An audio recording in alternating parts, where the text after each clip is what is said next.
Hey guys, AK James762 here. This is going to be the longer of the two videos, I'm sure, of this series that I've come up with. It's not really a series because it's only two videos, but mini-series, I'll put it that way. Now this is going to be types of firearms to carry in a shit-hit-the-fan situation. Now I will throw my opinion in here every now and then, you know, based on what I would carry as a personal preference.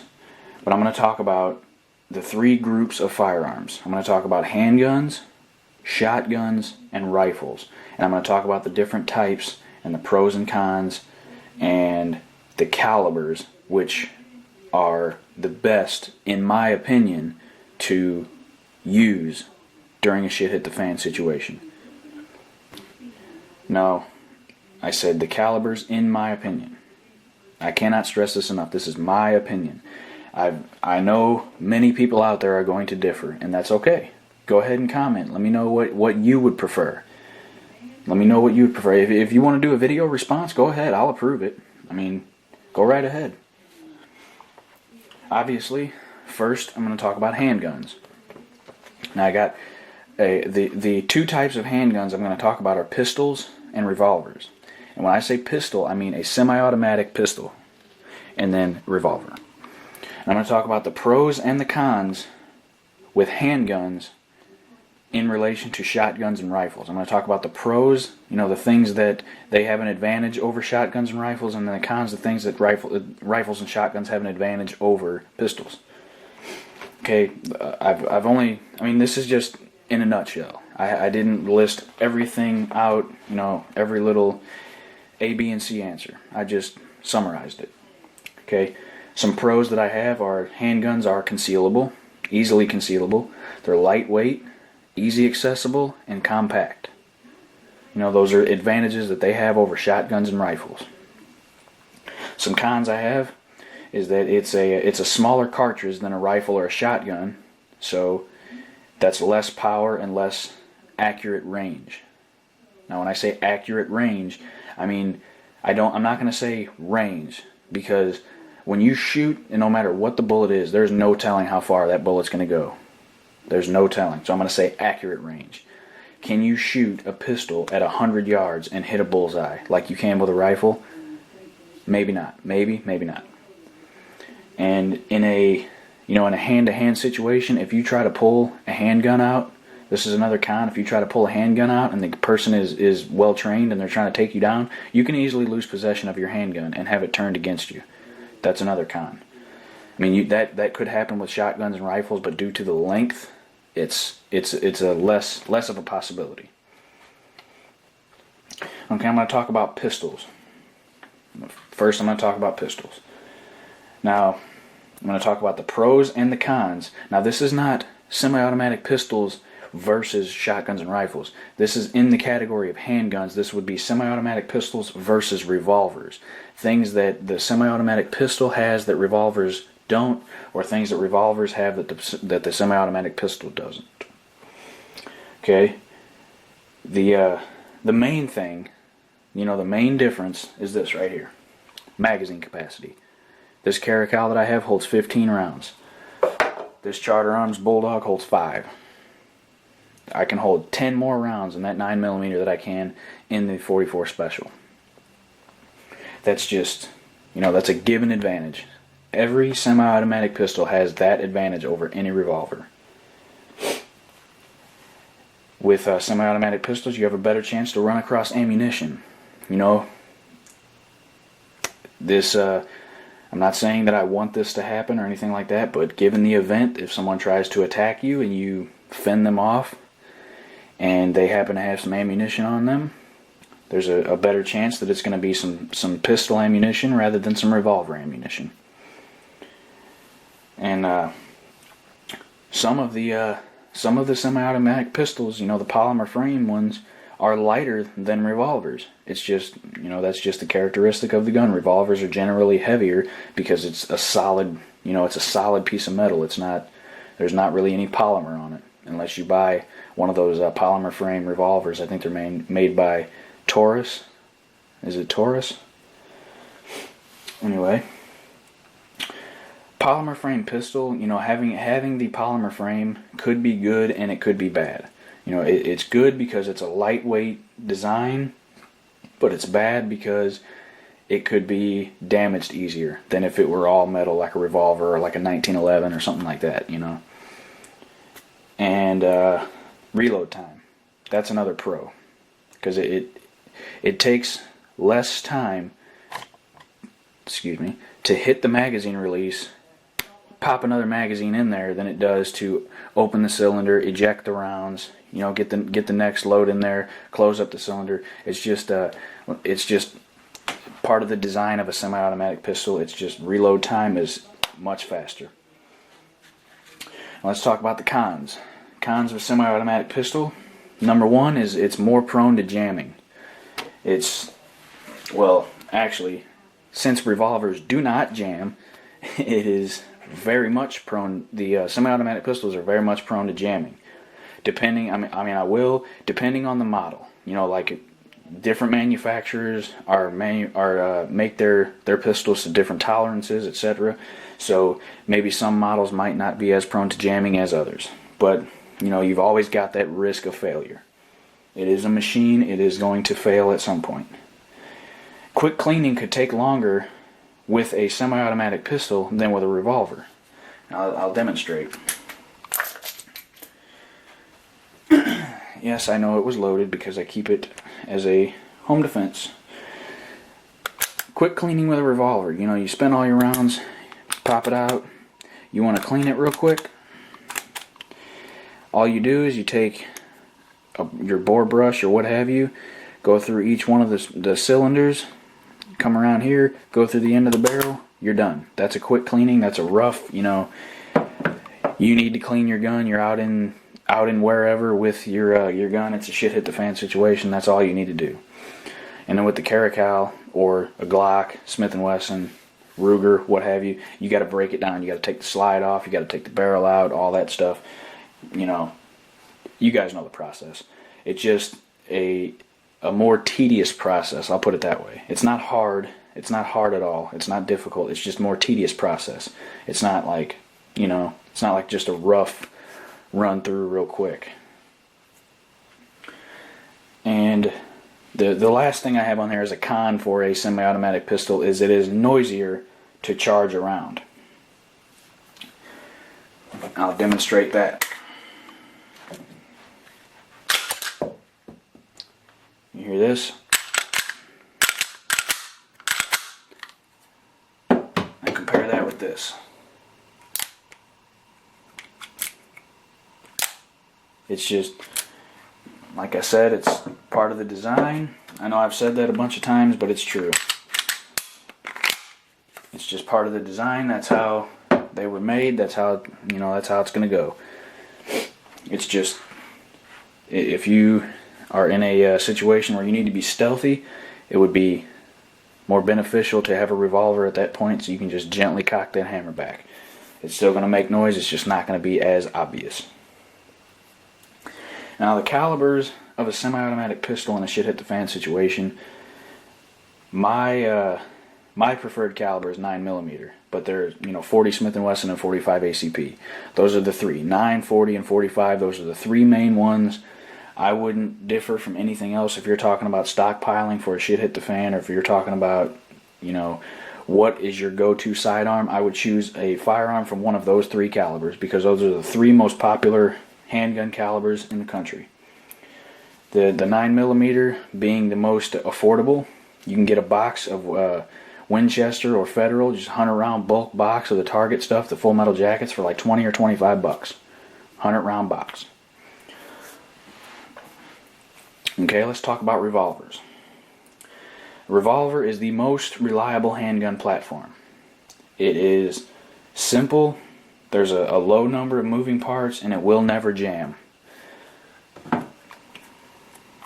It is empty. You don't even need to cock the hammer back on a revolver. All you have to do is this. You know, you get a failure to fire, you're one round away. You know, you get a click, and you just pull the trigger again. There's another round. That's how simple revolvers are. The cons to revolver, I went over this also with the pistol, is the magazine capacity and the reload time. You know, obviously you're going to get a set number of rounds. If you have a 22 revolver, those usually go up to about 10.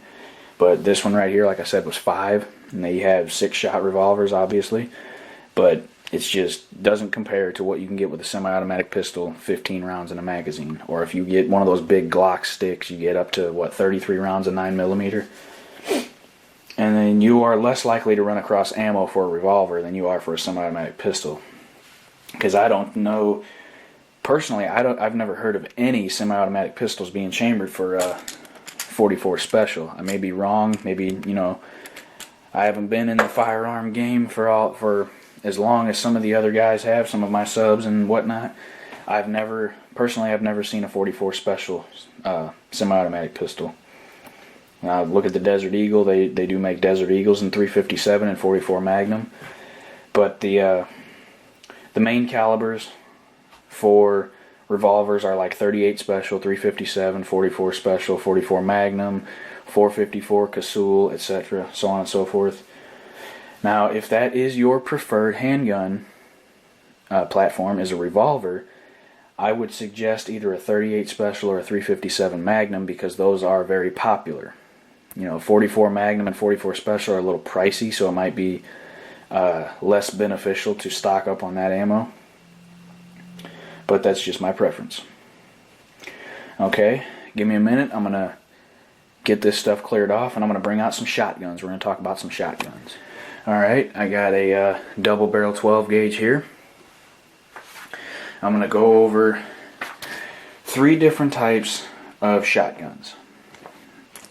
I'm going to go over the pros and the cons of the shotgun platform over handguns and rifles. I'm going to go over the 3 different types of shotguns I have on here are break action, which is like this, like a double barrel or a single shot, semi-automatic, and pump. Those are the 3 types of shotguns. I'm going to do the same thing I did with the handguns. I'm going to go over the pros and the cons of each platform and then the recommended gauges. Okay, the pros of the shotgun platform over the handgun and rifle are that you spread a multiple number of projectiles over an area per shot, because like if you look at a target load, there's like 200 of those little pellets in there. It's just, it's very powerful. Very powerful. 12 gauge shotguns are very powerful. You get a wide array of different types of loads for them. Slugs, buckshot, birdshot, target loads, game loads, turkey loads, goose shot, the Winchester PDX-1 home defense shot. Got wax slugs and other expedient loads, meaning like other homemade type loads. And 12 gauge ammunition is very common. I'm not specifically talking about 12 gauges, I'm talking about shotguns in general, but 12 gauge I threw in there because it is the most common shotgun round out there, and it's just, nothing beats it. I don't, fuck a 20 gauge, fuck a 410, that's my opinion. 12 gauge all day. The cons of shotgun, depending on the gauge and the load you use, the recoil is going to be much heavier than a rifle. Obviously much heavier than a handgun too. And the weight of the shotgun, especially double barrel, is more heavy than typical rifles. I'm not saying all shotguns are more heavy than all rifles, but there are cases here and there where one is heavier than the other, There's lower magazine capacity than a rifle, obviously, and long range accuracy. You're not really going to get much long range accuracy out of a shotgun unless you use a rifled barrel and slugs and a rifled barrel. Okay, we're going to talk about break action shotguns right now. That's what I got out. It's the old double barrel, the old home defender, hammered coach gun.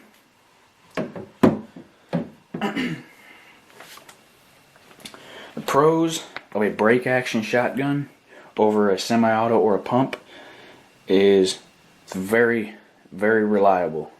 I believe that it's more reliable than a pump, more reliable than a semi-automatic, because there is such a low number of moving parts. There's not really any moving part. The only moving parts are the internals, the hammer, the firing pin, etc. All that, that stuff inside.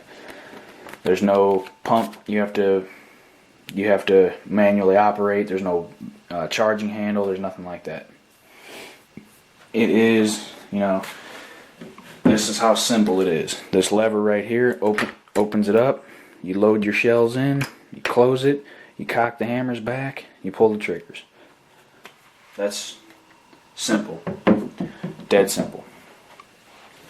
The cons, obviously, are capacity. Because break action shotguns are either one barrel or two. So you're either going to have one shot or two. And with that comes reload time.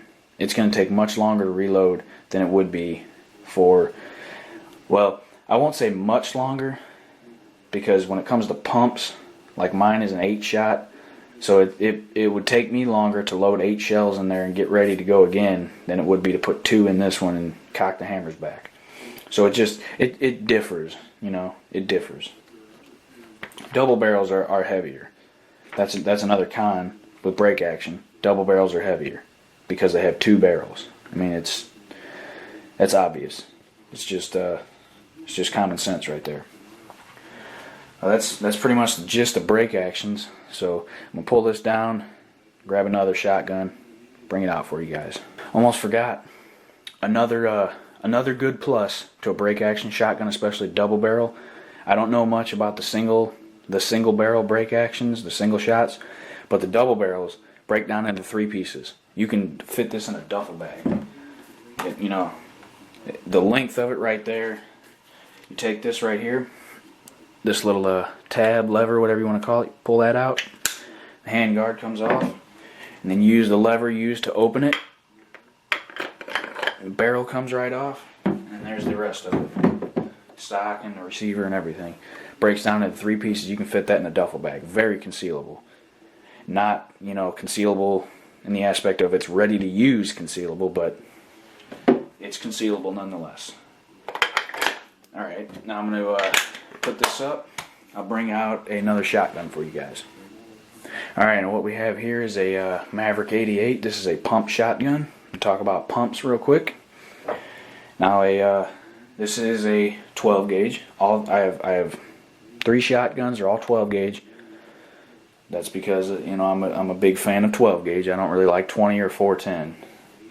This is the 8-shot security model. So the magazine tube is the same length as the barrel. It holds 7 in the tube and 1 in the chamber. Or if you use 3-inch Magnum loads, it is 6 in the tube and 1 in the chamber.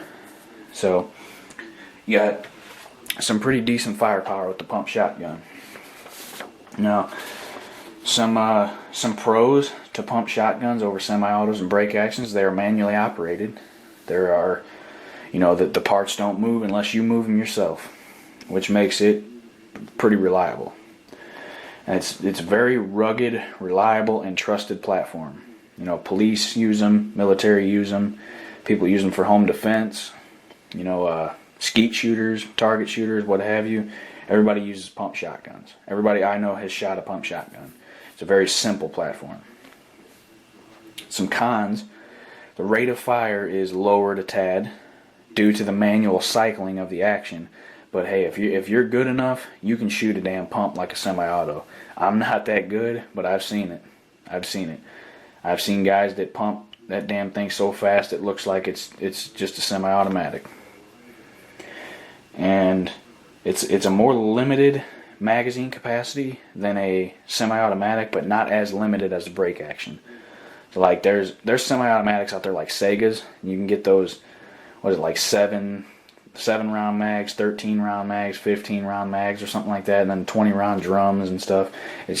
Those are what I'm going to talk about in a little bit. But yeah, I mean there's not really much to say about pump shotguns. It's like the break action. There's not really much to say. It's just a tried and true trusted platform. It's simple, it's easy to use, and it'll get the job done. There's options you can go with. I mean, you can add accessories and all that stuff just like any other kind of gun, but hey, this is my choice. This is my shit hit the fan shotgun choice right here. I brought this one out before, and I'm bringing it out again. Semi-automatic shotgun. That's what I'm going to talk about right now. The semi-automatic shotgun has some advantages has some disadvantages with the other shotguns. Now, Pro is obviously rate of fire, because as fast as you pull that trigger, that's as fast as it's going to shoot. You know, however many rounds is in the magazine. Some shotguns are fed by tube magazine. Some semi-autos are fed by tube magazine. Some semi-autos are fed by box magazine, like the SHTF I have here, like Sega's. There's just an array, you know. And Benelli is one of them. That's tube, fed by magazine tube. You know, they have Mossbergs out there, Remingtons. And to the best of my knowledge, the import semi-auto shotguns are the only ones that take box magazines. I'm sure I'm leaving one out, besides like the Street Sweeper. But that's, you know, that's a class 3. Anyway, rate of fire is a Pro, definitely. Magazine capacity, like I just said, is a Pro, because like this SAS-12 holds 5 rounds. I'm not sure how many rounds of Benelli's and the Mossbergs and all them hold, but I'm sure you guys can look that up if you're interested. Like I said, the Segas, they have the different magazine capacities. They have the drums. Another Pro is if you're using box magazines, like for a Sega or an SAS. Reload time is a Pro, because all you got to do is hit the magazine release, drop that mag out, and pop another one in, and you're ready to go. Cons for the semi-auto shotgun platform are more moving parts, so you have a better chance of failure. Rapid fire could cause sporadic accuracy due to the heavy recoil of a 12 gauge. You know, you could be less accurate if you're popping off multiple rounds. Some models are pretty heavy. Like from what I hear, I don't have any experience with Sega shotguns, but from what I hear, Sega shotguns are pretty damn heavy. But I mean, they've got to make a design that can withstand all the recoil of that 12 gauge round. Gas operated guns get dirty a little bit faster than other types of platforms, obviously, because they recycle the gases spent by the round. And another con is when your magazines are completely empty, you got to take the time to reload the empty magazines. That's a con. I mean, it's just, like I said before, it's just the way it is. You always get, I mean, if you run out of rounds in your magazines, you're going to have to reload them if you got ammo. And like I said, the recommended is 12 gauge. You can go 20 or 410, that's your choice, but I'm just saying 12 gauge is the most common shotgun cartridge out there. So it's more likely that you're going to stumble upon some more 12 gauge ammo. Alright, I'm going to go ahead and pull this shotgun down and bring out some rifles. Alright, now I got a Mosin Nagant. This is an M9130. Now I will start off by saying that this will more than likely be one of the most common rifles that people have in a shit-hit-the-fan situation, because of the platform, because of the cost of the firearm and the ammunition. Platform, bolt action, is one of the platforms I'm going to talk about. The bolt action platform it's second to none. I mean, if you're talking about accuracy, it's second to none. Alright, before I go any further, I'm going to talk about 2 different types of rifles. I'm going to talk about the main 2 types of rifles that are going to be in possession in a shit-hit-the-fan situation. I'm going to talk about semi-automatic rifles, and I'm going to talk about bolt action. I know I'm leaving out lever action rifles and pump rifles. They do exist, but I'm going to leave them out because those are going to be less common, and I'm going to talk about the most common options in these situations. Okay? The pros of rifles over handguns and shotguns is you have a higher rate of fire. Definite higher rate of fire. Rifles in general, not bolt action rifles. Major firepower. Major firepower. When you're talking about, a 223 or a 7.62 by 39, 30 of them in a magazine, 40 of them in a magazine, 75 in a drum, or 100 in a drum, that is major firepower compared to anything you can have in a pistol or a shotgun. Larger capacity. There is going to be a definite larger capacity, like I just said. I've got 30, 40, 30 and 40 round magazines, and I've got 75 round drums. That's a lot. Most rifles can be fitted with an optic for mid to long range engagement. So like even a Mosin can be fitted with some kind of scope or red dot or what have you, EOTech, whatever you want to put on it for long range accuracy. Cons: rifles are somewhat difficult to conceal, like shotguns, because of the length. Some rifles have a heavier recoil. Some rifles have heavier recoil than 12 gauge, just because of the size of the round. And it's depending on the model you choose. It's generally it's more. It has more weight. It's a heavier firearm depending on the model you choose. All right. Since I got a Mosin out, I'm going to talk about bolt action rifles first. Like I said, bolt action rifles, the main pro is that they are the proven most accurate firearm platform, most accurate rifle platform out there. It's just the simplistic design and the low number of moving parts, the fact that it doesn't move a lot when you shoot it, and it's simple to use. They more than likely, 99% of the time, will not jam. They're very simple to clean. And then bolt action rifles are usually chambered in more powerful cartridges than any other type of rifle, just because you're firing a single shot at a time and not, rapid firing. They've got bolt actions out there like, 458 Winchester Magnum. You're not going to have a semi-automatic and 458 Win Mag and want to rip off a bunch of rounds. You'll break your damn shoulder. The cons: obviously, capacity. Mosin only holds 10 rounds. Mosin only holds 5 rounds. There are some bolt actions that hold more. Just depends. I have a bolt action 22 that has a 10 round detachable magazine. Mosin has an internal magazine. The rate of fire is going to be lower because you have to cycle the action manually. It's like a pump action shotgun, only it's a little bit more. Here, I'll go ahead and cycle. Show a bolt action right here. This is how you cycle a bolt action. Bang. Next round is in. Bang. You have to do that every time you fire a round.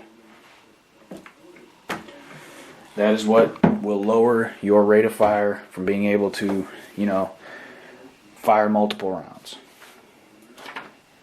Having said that, there is a heavier recoil depending on the caliber. Just like I said, if you have I don't know why you'd be stockpiling a 458 Winchester Magnum. That's just the first big game caliber that came to mind. I wouldn't recommend stockpiling that for shit hit the fan, because that is a very expensive round. But if you have that, it's going to have a thump of a fucking recoil. Now, having said the pros and the cons, the calibers, my personal recommended calibers for bolt action rifles in a shit hit the fan situation would be either 22 long rifle, where I have one, 223 or 5.56 if you can find one, and that's if you have an AR. If you use an AR, I saw on another YouTube channel, he said that in his opinion it would be a good idea to have a bolt action and a semi-auto with the same caliber, and I kind of agree to an extent.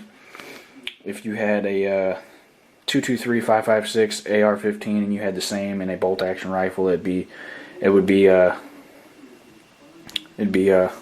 recommended. 308 is a good round. They make I believe the Remington 700s are popular in 308. I mean, I'm not a Remington person, but from what I hear, from what I see, even bigger, like 7.62 by 54. It's cheap. You get a big ass spam can, sealed up, milsurp, $85-$90 for 440 rounds. That's not bad. That's a pretty good deal. That's why so many people like the Mosins, because the Mosins are like $200, give or take, in the market today, plus the ammo. So for like $300 now, you can get a Mosin and 440 rounds. Mine was about $200 because that was back before all this bullshit happened with all these fucking assault weapon ban scare and all this shit. And even bigger. I mean, if you want a bigger round than that and you can afford to stockpile it, go for it. But that's really all I have to say about bolt-action rifles. And I mean, I love bolt-action rifles. They're fun to shoot. Like I said, they're accurate as hell. And this Mosin will give you a pretty good thump if you're not paying attention. Alright, I'm going to bring up some semi-autos. Alright, these are going to be two of the most popular semi-automatic rifles out there. And these are number 1A and 1B for preppers or people preparing for the shit hit the fan situation. This is going to be, one of these rifles will be their main battle rifle. Either the I just fucked that up. Either the AR-15 or the AK-47. One of these two will be every prepper's main battle rifle. Now, these being the most popular, these are not the only ones. There are many other semi-automatic rifles out there. The Ruger 1022 is a very popular semi-automatic rifle. It's a 22 long rifle, very popular for preppers. The SKS is another very popular one. It's chambered in the same round that the AK is chambered in. That's 7.62 by 39. It's a very reliable rifle. It's got the same reliability as an AK. You know, it just looks different. Doesn't have a pistol grip, doesn't have a detachable magazine. It holds 10 rounds in the internal magazine. It's pretty much a clone of the AK. It's just got a little bit more parts. You know, looks a little different, but it's the same round, has the same performance, just a little more accuracy and better. Maybe not better, but about the same level of reliability. And the AR-15 has a little bit of a reputation of being a queen. A little bit, you know, I call it a queen because if you get it real dirty, some models like to stop working on you. But if you get a higher end model like the like the Daniel Defense models and stuff like that, depending on which one, it'll function like an AK. Throw dirt inside and it'll still work. It's just the platform of the AR, you know, the way it works, the way it's assembled, all that shit. It's just you just have to take care of it. Now I want to talk about the pros and the cons of a semi-automatic over a bolt-action rifle. A semi-automatic rifle offers the highest rate of fire in the rifle category. Now that's aside from machine guns, but I'm not talking about machine guns. I'm talking about bolt action and semi-auto. So it gives you the highest rate of fire out of the category. Gives you way more magazine capacity. Way more magazine capacity than a bolt action rifle. And more magazine capacity than a shotgun or a handgun too. AR-15s and AKs come stock with 30 round magazines. You can buy wide array of magazines for them. 40 rounds. 40 round magazines, you get those 60 round Surefire magazines. You can, for the AR, you can get the 60 round the 100 round Surefires for the AR. You can get the they make like 47 round polymer magazines for the AK. They make the drums. The Beta Mag for the AR is 100 rounds. The drum for the AK is 75, and then the more rare one is 100 rounds. It's an intermediate caliber, which means it's not going to be small like a pistol round, and it's not going to be a heavy hitter like a big game rifle round. It's right in the middle. It's an intermediate. Both of the AR-15 is a 22 caliber. It shoots a .223 or 5.56 NATO. The AK-47 is a 7.62 by 39. It's a 30 caliber round. Reload time is another pro. You drop a mag out, pop another one in, quick, less than a second. But one of the cons to that is reloading the empty magazines once you've spent all your rounds out of all your loaded magazines.